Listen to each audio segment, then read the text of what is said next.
હું હાથને મારા ફેલાવું, હું હાથને મારા ફેલાવું તો તારી ખુદાઈ દૂર નથી. હું માંગુ અને તું આપી દે એ વાત મને મંજૂર નથી.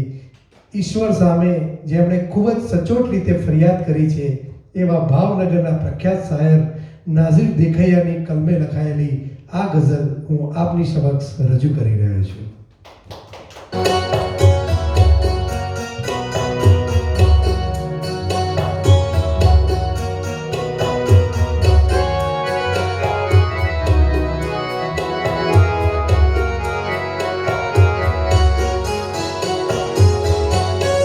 ગગનવાસી ધરા પર બેઠડી શ્વાસો ભરી લો જો વાસી ધરા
ગગને